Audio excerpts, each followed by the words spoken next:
right, Cyrus. So thank you for your time, first of all. It's always good talking to you, Cyrus. But in this context, right, I want to have a short discussion about what we're seeing in the tech industry, and we've seen the tech industry evolve significantly over the last few years. And in context of digital infrastructure, right, what are the key transformation trends that you really see impacting the industry?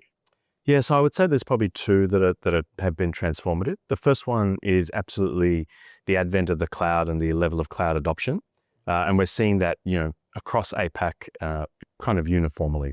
The second one is absolutely the advent of AI and how that's being adopted by our enterprise customers across the APAC region. And so if I go to the first one, I would say the cloud has been transformative for enterprises. The rate of cloud adoption in the region is still relatively low, but the speed at which people and companies are adopting the cloud is as high as anywhere in the world. And so if I think about our mature markets of Australia, Hong Kong, Japan, Singapore, cloud adoption is high and increasing. But if I think about our emerging markets, places like India, Indonesia, the Philippines, and Malaysia, the cloud has, they've come to those countries. Some of them have local zones and availability zones, some don't. But absolutely, we're seeing enterprises having conversations with us about how they can leverage the cloud and more so how they can leverage hybrid multi-cloud networking. And so that is really about how do they use a combination of the right workload in the right cloud, as well as keeping control over their really sensitive data or customer data in their own private cloud environments. And so I think that's one of the big kind of mega trends that we're seeing. And the second one that everybody's talking about is obviously AI. And so again, in our mature markets, in Japan in particular, or Australia in particular, we're seeing enterprises have really serious and detailed discussions with us about how they can leverage AI.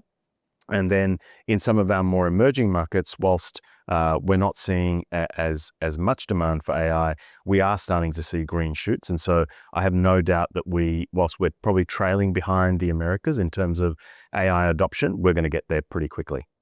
Very interesting. And how are these transformative trends really impacting or creating opportunities for Equinix? Yeah, so I would say that the first one is probably the biggest opportunity for us, the hybrid multi-cloud networking opportunity. It essentially allows our customers to deploy in the countries that they want to, given that we're the world's largest data center provider in APAC. We've got 60 plus data centers in 10 plus countries. And so they can take advantage of not just our physical infrastructure, but they can also take advantage of the fact that we are the leading provider of cloud on-ramps. So if I think about the large clouds, the Googles, the Amazons, the Microsofts, we've got 45% plus market share of all of their cloud on-ramps. And so when an enterprise customer wants to come and take advantage of putting the right workload in the right cloud, as well as making sure that they've got absolute control and security over their own enterprise data or customer data, you can come to Equinix, you can get high speed, secure connectivity to the cloud through our interconnection platform. And you can also get access to space, power, private cages, shared cages, etc., with co-location. And so that, I think, is the biggest driver of customer interest in our value proposition. Excellent. So clearly a lot of opportunities that Equinix is on top of. But if you look at, personally, or if you look at challenges, right, what keeps you concerned, or what would that be?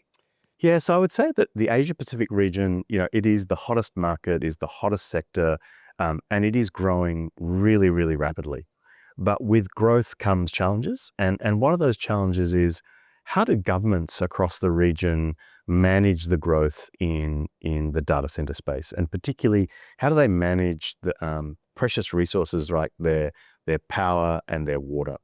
And so one of the things that we do at Equinix is that when we enter a market or markets that we've entered for a while, we develop really deep relationships with local, state, and federal governments so that they understand the difference between our heavy interconnection model versus just a pure hyperscale data center model.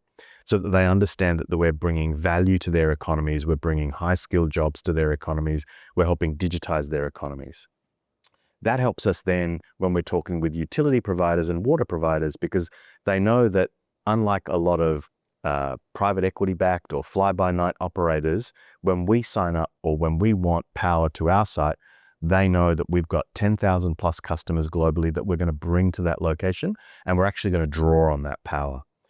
It is also helpful for us to have that story when we're talking to water providers, so that they know that we're not essentially talking about bragawatts, which is megawatts of capacity that actually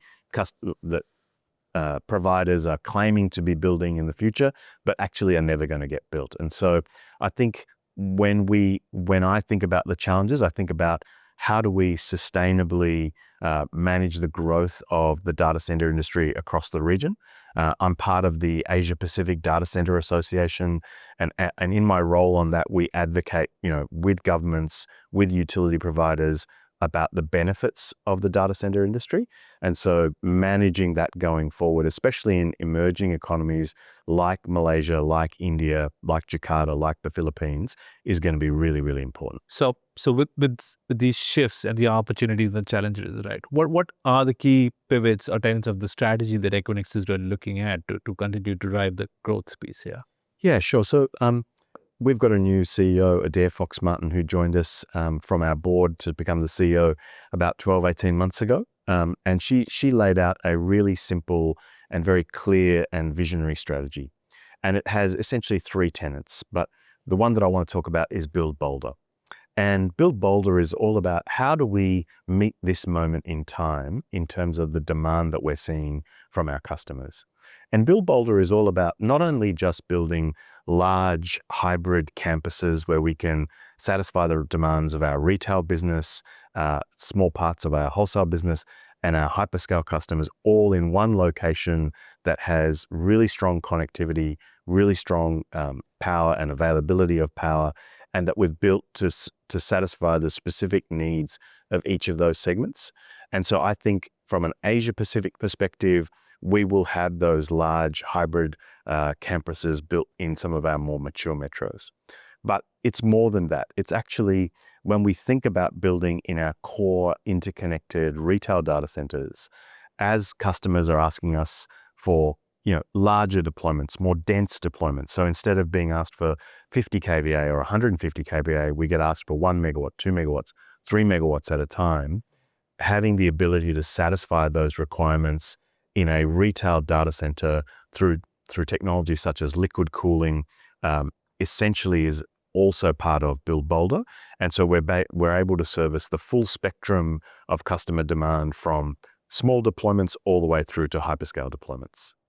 And this just highlights the shift that's coming in, right, in the industry, in the alignment to these trends.